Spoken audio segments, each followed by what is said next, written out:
Today on episode number 414 of the Teaching in Higher Ed podcast, Shaina Rowell joins me to talk about promoting student well-being in learning environments. Produced by Innovate Learning, maximizing human potential. Welcome to this episode of Teaching in Higher Ed. I'm Bonnie Stahoviak, and this is the space where we explore the art and science of being more effective at facilitating learning. We also share ways to improve our productivity approaches so we can have more peace in our lives and be even more present for our students.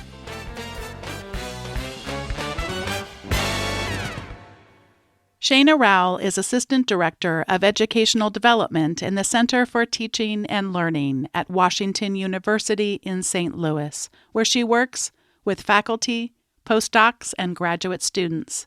She's particularly interested in helping instructors consider ways they can promote student well-being and has enjoyed collaborating with staff at the Student Health Center. She's also affiliated with the Department of Psychology and Brain Sciences, where she's taught undergraduate courses in research methods and lifespan development.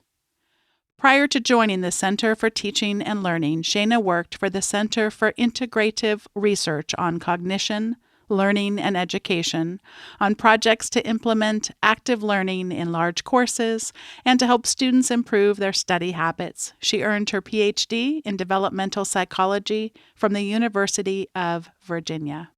Shaina, welcome to Teaching in Higher Ed. Hi, thank you for having me here. Today's an important conversation about promoting student well-being in learning environments. And before you start giving us some possible ways we might consider approaching this challenge, could you tell us a little bit about what we know from the data? Yeah, I'm happy to. So in the US in 2019, 40% of students at colleges and universities reported having a significant mental health problem. And over the 7 years prior to that, the percent of students with positive mental health and well-being actually dropped from 57% to 40%. And so it's not just about students having increases in more negative aspects of mental health, but also experiencing less of the positives. And I know there's a lot we could explore about the whys, but I think even before we start to look at some of the approaches that you're going to suggest, we might play a role in addressing some of these challenges. Could you talk a little bit about what we know between the connections having to do with these challenges and then academics and what shows up in the classroom? Yeah, so students with poor mental health and well-being, it does have an influence for them in the classroom. And whether they have a diagnosed mental illness or not, they're more likely to experience academic difficulties. And for us on our campus, we see students, they report in those health surveys that we do with them that stress, anxiety, depression, sleep difficulties, all of these are among the top factors for them of things that negatively impact their academics. And so these factors are really playing a big role for them in their experiences in the classroom and their learning. We're going to be looking at 4 broad recommendations that your research and your report have to share. But before we do that exploration, would you talk a little bit more about why you personally think we should care about these issues?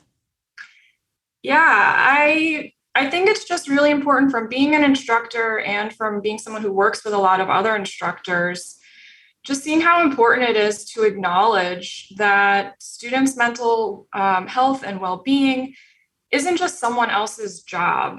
You know, it's not just the job of staff at the Student Health Center. They certainly play an important role, but everyone on campus, we all have roles that we can play, and they're different. You know, we don't do exactly the same things, but we can all help to create an environment where students can really flourish and that their well-being and their learning is so important. I have a friend, her name is Sandy Morgan. She's been on the show a number of times in all of these years. And part of her research, part of her work is in ending human trafficking. And so it's a common thing, similar to the challenges you're here to talk to us about today, where it just feels so big. And I can remember when I first met her and started to become familiar with some of both the data and the stories, and just feeling that I at least want to tell myself it's a natural human reaction to feel this is just way too big. This feels way too big. And I can certainly remember early in my teaching having similar feelings about, I can't do anything about this. This is just too big. And then we kind of then allow ourselves to just sit there and do nothing.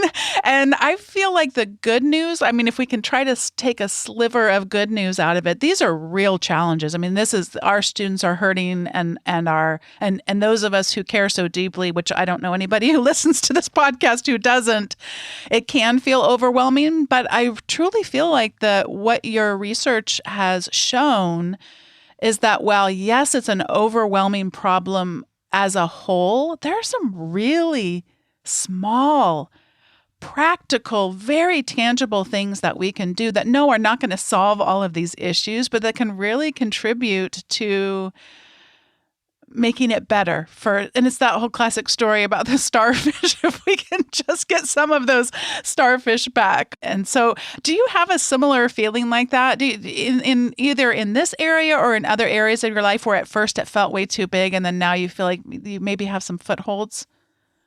Yeah, I completely agree with what you're saying there, that it does, I think, for me as an individual instructor and for, again, those that I work with, it does feel like this huge problem, and, brings up this question of, well, what can I really do to solve that? And is it worth my, the limited time that I have? And, I'm already so overwhelmed with everything else. But as you say, a big aim of our project here and the information we have in the guidebook is to distill down small things that we can do, small changes we can make in our classes, and little things that we can implement over time to just be continuously improving our teaching the way many of us, hope to, but to do that in a way that is keeping students' well-being really in the forefront. So you're going to help us explore 4 areas that we might do that in, and we're going to skim the surface. And again, in the show notes and on the episode page are going to be a link to your guidebook, and I really encourage everyone to download it. But we're going to touch on 4 areas. We're going to look at social connections, compassion and stress reduction, belonging and growth mindset, and gratitude and purpose. And I know you have some ideas to share for us in each of these areas. Let's begin with social connection. How can faculty use this broad theme in order to make these issues perhaps a little bit lessened? Yeah, I think a couple of the suggestions that we have in the guidebook related to social connection have to do with office hours. And so that's one really great example of an opportunity to form connections between yourself and students. And so we have some suggestions there about thinking about how to frame things in the syllabus and during the first few weeks of class to really create invitational office hours, to really invite students in and help them understand more clearly what they can do in office hours and what kinds of things they can come to talk to you about, so that students can really take advantage of that opportunity to connect with you, because they often don't know, what to expect, or can feel overwhelmed by that. And so that's one of the concrete suggestions that we have in there. And as I mentioned, many of these suggestions are smaller things, but some are larger in the guidebook. And so we also talk about creating more opportunities for collaborative learning so that students are not just having connection with you, but also with their classmates. And so that's another area that we touch on in the guidebook. You're reminding me so much of the broad theme of the hidden curriculum. And I was not a first-generation college student, but I can still vividly recall how terrifying it was to go to a professor's office hours. And the only reason I did was because I was failing macroeconomics, and that just didn't seem like a good idea. It was certainly not something I wanted to retake. Grades were not much of a priority, but failing a class seemed, again, like not a good idea. But it was literally that had to compel me to go there. But it was not anything resembling an invitation. It just felt absolutely terrifying. And again, I feel like I'm not even in at all the similar situation as some of the students that we serve, that, that it's a whole different dynamic than when they don't have access to that hidden curriculum to even know. So giving people ideas about what this could look like and trying to find ways that we ourselves can seem welcoming, and those office hours, what kinds of things might you come and talk to me about? We're really helpful to people. I feel like I can use that in certain circumstances myself. I have other contexts where I need a little help there too. So that's wonderful. And then how about compassion and stress reduction? We have talked about this prior on the show, but it feels like we kind of can't enough. And what I love about this one too is not only can we help this with our students, but really can help ourselves as well. Yeah, and it's such an important topic. So in the guidebook, we focus in on what I like to think of as structure and flexibility in our suggestions. And so the idea being that building into a course a certain amount of structure is important and helpful for students. Having deadlines, we all know that if we don't have deadlines, sometimes nothing gets done. So having that structure in place is really important. But then having some flexibility built into that structure to allow for you to show that compassion to students when they're going through difficulties. And so we encourage, some specific suggestions are things like allowing students to turn in a certain number of assignments late, by a couple of days, or being able to drop a certain number of assignments or quizzes during a semester, so that students are really given more agency in that. They're able to decide, when they need to use something like that. So really giving them the agency to make those decisions, but having that flexibility built into the course so that it's not a hard thing for them to get. Yeah, so much of those things, I'm hearing a lot of conversation from faculty developers that really COVID and the implications therein have. We want to be flexible, but complete flexibility, I'm hearing many people say, without the structure that you're stressing here and what you're sharing is not going to be helpful for different types of learners. So wanting to be purposeful in how we think about this. But the other thing you're reminding me too is that this can, yes, help with compassion. It can help with stress reduction. I'm also reminded of the reading I've done on academic integrity. But it also can help a little bit with that, where we can have assignments that, yes, we want authentic assignments, which also contributes to not having as many issues around academic integrity, but taking that pressure off such that I don't feel like in all of us, it's a natural human feeling to, when that pressure is really on, to want to take those shortcuts sometimes. And so that can be something that can help people get more out of the learning and also be less likely to not show up with the greatest of integrity. So what are you learning and discovering and recommending around belonging and growth mindset? Yeah, so that I feel like was the hardest part of the guide to work on, in the sense that there was so much that we wanted to put in there. And but we only wanted to distill down a few things, so we didn't want to overwhelm everyone. And so that section was just so hard to work on. But a few of the suggestions that we put into there were things that help students focus more on mastery.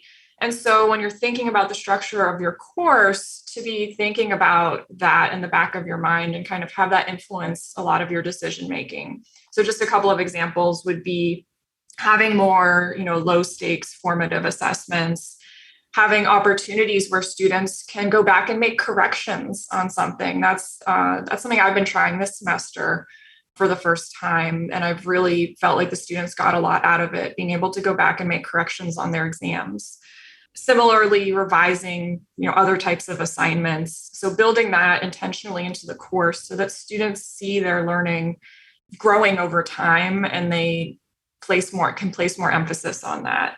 We put growth mindset and belonging together in this section because from our perspective, those two things, work so well together that oftentimes, our students are losing their sense of belonging in part because they're getting messages from the environment that they're in that they can't grow in that environment. And so kind of linking that together for our faculty and helping them see the importance of the intentional or unintentional messages that get sent, related to that. You're touching on so many themes that we've talked about over all these years. And it's so, like, I could imagine as you're sitting down trying to put this guidebook together, there's so much that could go in this area. Something that for me in my own learning has been tremendously important, you just touched on. And for anybody who may have missed it, I just want to stress it again. It isn't only about being encouraging in what we say. You're doing great, giving good feedback. That is an important aspect of this, but it is actually then providing them with tangible ways to show themselves. And so instead of just saying things that help promote a growth mindset, it's actually assigning things. And in order to do that, we need to give people opportunities to fail, try again, get feedback, and have more of an iterative process.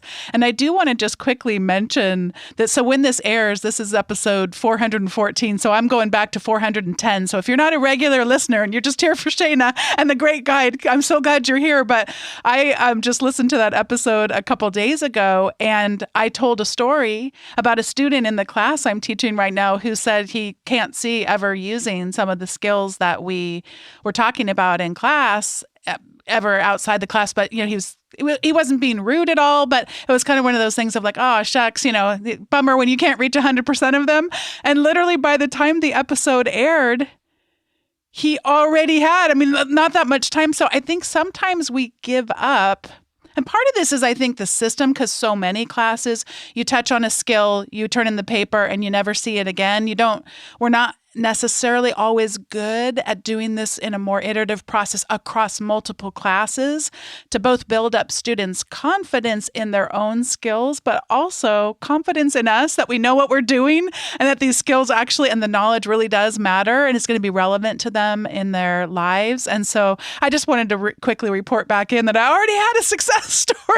I didn't even have to wait until the episode aired before that changed. I think sometimes we can kind of give up, because it's hard sometimes to see the fruits of what it is that we're doing, both individually but also collectively in higher education. So I just had a happy story to share as a quick update on that one. But thank you so much for talking about again, just the encouragement that we provide, but also the opportunities for people not just to hear about an opportunity to truly master something, but to actually experience it. That's so powerful. I don't know if you have any other examples or things you want to add around this before we look at gratitude and purpose, but please do if you got something. Yeah, there's another thing that we talk about in this section is helping students move away from a feeling of needing to be perfect and this sense of perfectionism towards more healthy striving, right? So it's okay to have high goals and to be trying to achieve those, but to be setting those goals as something that you can really do and working towards them in a healthy way instead of being stuck on all the little details of something. As part of this idea of growth mindset and helping students think about how to grow in a healthy and effective way in their classes. I think that's also an important one to highlight. Oh, so important, so critical. And also thinking, I think we could collectively as faculty use a lesson on this ourselves. I certainly could. Yes. Yeah, for sure. Sometimes it's hard to pick that mirror up and examine ourselves, but such a good reminder for us. So what are you hearing and learning about how gratitude and purpose plays a role? Yeah, so this section of the guidebook about gratitude and purpose is really about helping students to really appreciate the positive experiences that they have. And also, this is an important time in their lives where they're really thinking a lot about their purpose in life and developing that sense of purpose. And so giving them opportunities in their coursework to celebrate little successes is really important because these are the things that, day to day help contribute to having more of those positive emotional experiences. And so much of our students' lives have to do with, things that are going on in the classroom or out of the classroom, but that could be celebrated a little bit in class. So for example, we have one suggestion in the guidebook about taking a moment during the semester just to pause and have students savor a success that they had. And that might be something specific to your course. You might have just finished up a project in the class and give everyone a moment to really feel good about that. Or it could be something outside the course, but just creating that space in class to really savor those things. And then in terms of a sense of purpose, this is something that integrating this into a course really benefits both the students in having this opportunity to continue developing their sense of purpose. So that contributes to their well-being in that sense. And it also really contributes to their engagement and interest in the course. And so it has benefits for you as an instructor, for students learning, and for their well-being to really have opportunities where that's integrated. And so just a couple of examples with that. Instructors might consider reflective writing assignments where students might connect course material with other parts of their lives that they're thinking about, or in kind of a bigger context, some instructors that we've worked with work on creating more authentic assessments or civic engagement courses where students are really engaging with the community. Those are bigger things, but as I said, there are also smaller ways that we can integrate this into any course. Yeah, I even think when we're not, I have to do a lot of thinking because I talk to so many amazing people for the podcast. So I have to do a lot of thinking of how do you shrink things down because otherwise it would be way too overwhelming. But even if we can't incorporate it into a course in the way that our dreams might lend themselves to, even just finding examples. And is it an example that might come from something current that's emerging in scholarship within your discipline, or is it showing up in the headlines of the news, or some combination therein? Or is it a work from a prior student or a scholar that is in a discipline that can be celebrated? Though sometimes just rather than think we have to be able to figure out these amazing ways. And then it's kind of cool, though, to see how it can grow from there. Once we allow ourselves to take the pressure off of feeling like it has to be perfect and all of that, try some things out and then see where it goes from there. Part of what you're talking about too, in terms of purpose, I tend to think a lot about the idealism around purpose. And it can really put a lot of pressure because if you're teaching in a discipline, which I think maybe all of our disciplines feel so broad and wide. So it's a lot of pressure to feel like, how could I make this relevant in terms of a purpose that, because individuals are so unique and then so are all of the aspects of our discipline. So for me, sometimes I can shrink that down in my mind just to help people be curious about things. And you said that word, which is what reminded me of that importance of curiosity. And I think often about Josh Eiler's book, How Humans Learn. And he says in there, in order to learn something, we must first wonder about it. So rather than me putting so much pressure on myself that I somehow have to find this deep purpose that's going to oftentimes for me, tied to their careers and their research and, whatever is going to be next for them, it can be, can I just get them to be curious about something and wonder about it?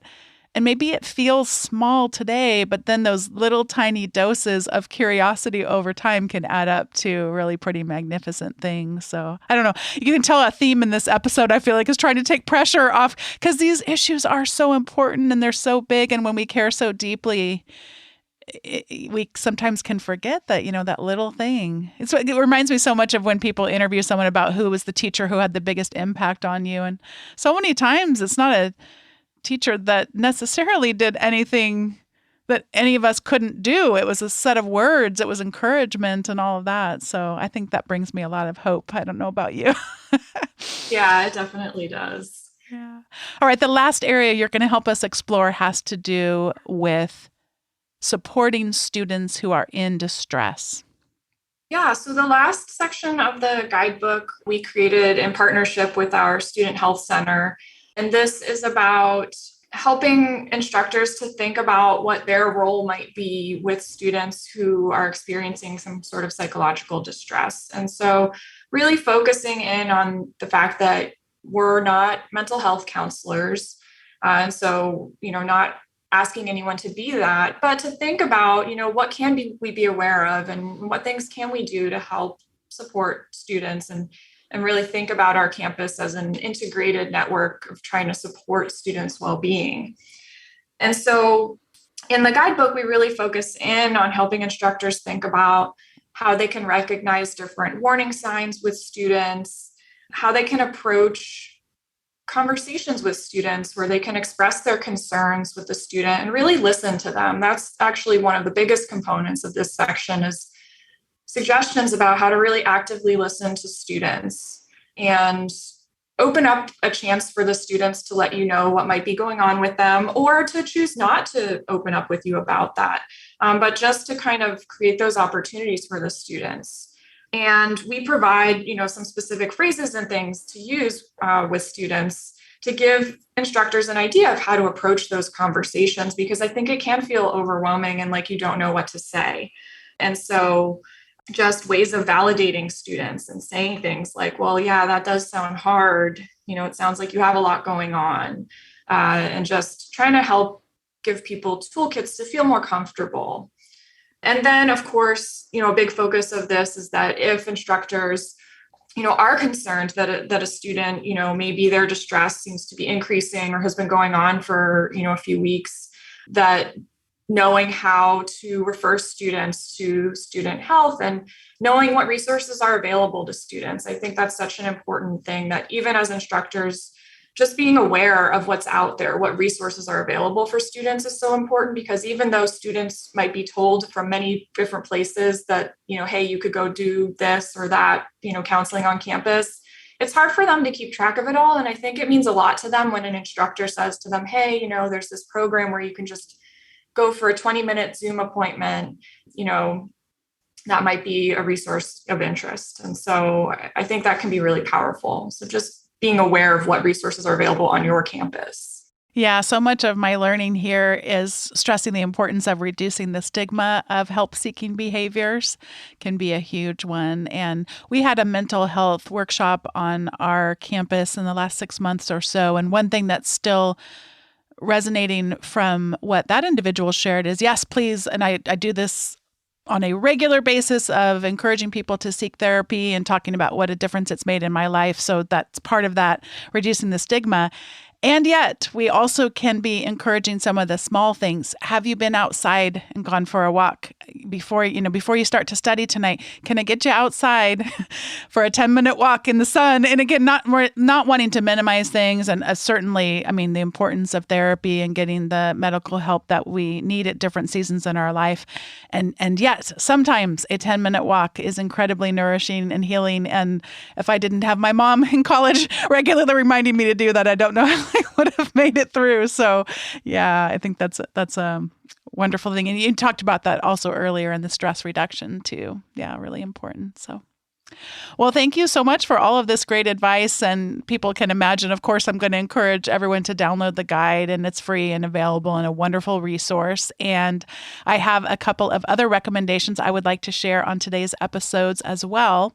Shaina, earlier you talked about deadlines, and you talked about both structure and flexibility. And this is coming up so often in topics of discussion. And what I love about it is no one's saying they have the magic answers, because these are really not easy. I feel like I'm tweaking a little bit every semester, just really trying to adapt to where we find ourselves today, and both be a caring individual in the short term with that flexibility, but a caring individual over the longer term to have the structure that we as human beings just so often need. So it is really hard to strike that balance. And that's part of the reason why Robert Talbert's article he wrote on his blog called A Real World Approach to Deadlines really resonated with me. And he talks a little bit about, from his perspective, and I won't do it justice, which is why I'm recommending it, so we all go read it. But from his perspective, we really don't in higher education treat deadlines as if it were in the real world. There's always this kind of condescending thing, you better get it in by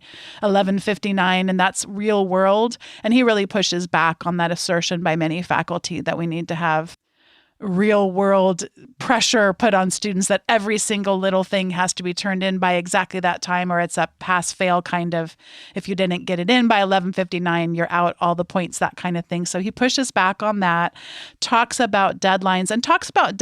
I'm really fascinated by the topic of context, because he talks about different types of professions and which ones really do have pressing deadlines that, we really do need to build up people's resilience to be able to achieve that exact minute, that type of deadlines versus the vast majority of professions. That's not how real world deadlines work anyway.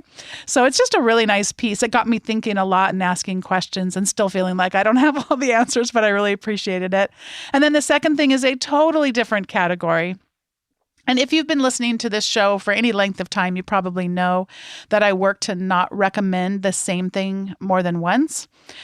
By the way, I love it when guests recommend the same thing because otherwise I never would have probably read some of the most amazing books. So if a book gets recommended 5 times on this show, I'm like, of course I got to go read that book. But for me, I try not to recommend things. And I went over 400 episodes, never doing it. And then those of you that listen know that already in the last few weeks, I accidentally recommended the same movie twice. So what are you going to do? Right in a row, too. That's the thing that really got to me. But anyway, I'm going to recommend something, but it's the updated version of it. So I'm cheating a little bit here because years ago, I recommended the podcast catcher that I use, the app on my phone, which is called Overcast. And I happen to know that 80% of you listen to this podcast on an iOS, as in an iPhone or other type of device like that. So 80% of you might be interested in the redesigned Overcast app, and really had some really nice, it's a little bit less about features, still has a lot of great features, but also just the look of it. It's got these colorful playlists, and it was really a vibrant redesign. And I absolutely love that podcast catcher. I stand by it. I recommended it probably years ago and still stand by it, just being I will sometimes look at different podcast catcher apps and see which ones might be showing up as better. It's been kind of tried and true, and it was a really, really nice redesign. So that is my recommendation for today. And Shaina, I'm going to pass it over to you for whatever you would like to recommend. Yeah, so I decided to recommend something related to well-being, but instead of for students, for instructors, because our well-being is important too. And I think we can all be a little hard on ourselves with our teaching sometimes. And that might be at the end of a semester. It might be over the summer when we're thinking back on what we had been doing, or at the beginning of the fall when we're getting ready to teach again. So I just wanted to recommend a self-compassionate letter to ourselves. I have tried this and I find it really helpful. So it's just, I can provide a link to the Greater Good in Action from UC Berkeley that has an example of how to do this. But you just write a letter to yourself as though you were talking to a friend. And so you kind of put yourself outside of your own mind here for a minute and treat yourself as you would want a friend to treat you. And it helps you to kind of be a little less critical of yourself and remind yourself that you've done many good things in your teaching, even if it wasn't perfect. So getting back to that perfectionism issue that we talked about earlier. So that's my recommendation for today. And this episode is going to air on May the 19th, although, of course, people could be listening well after that fact. But what a nice season after many of us, it depends on, of course, how our semesters/terms are scheduled. But a lot of us are going to be closing down a season and looking to enter into a new one. And what a wonderful opportunity to do some reflection and be kind to ourselves. That looks like a wonderful template. I'm familiar with the Greater Good at UC Berkeley, but not the self-compassionate letter. That sounds wonderful. Thank you so much for the recommendation, and also just for being willing to come on and share about all the research. And I know it wasn't just you, but a whole collaboration of people at your institution. And just thank you so much for your generosity and being on the podcast today. Yeah, thank you for having me. This has been a really wonderful conversation. Today's episode was produced by me, Bonnie Stahoviak, and was edited by the ever-talented Andrew Kroger. Production support was provided by Sierra Smith, a phenomenal educator who just happens to still have time to engage in this side gig for us at Innovate Learning. These podcast episodes are just one teaching in higher ed resource. If you'd like to receive the weekly email updates, subscribe at teachinginhighered.com/subscribe. You'll receive the show notes from today's episode, as well as a preview of the following week's episode and recommendations that don't even show up here on the episode. Thanks so much for listening, and I'll see you next time.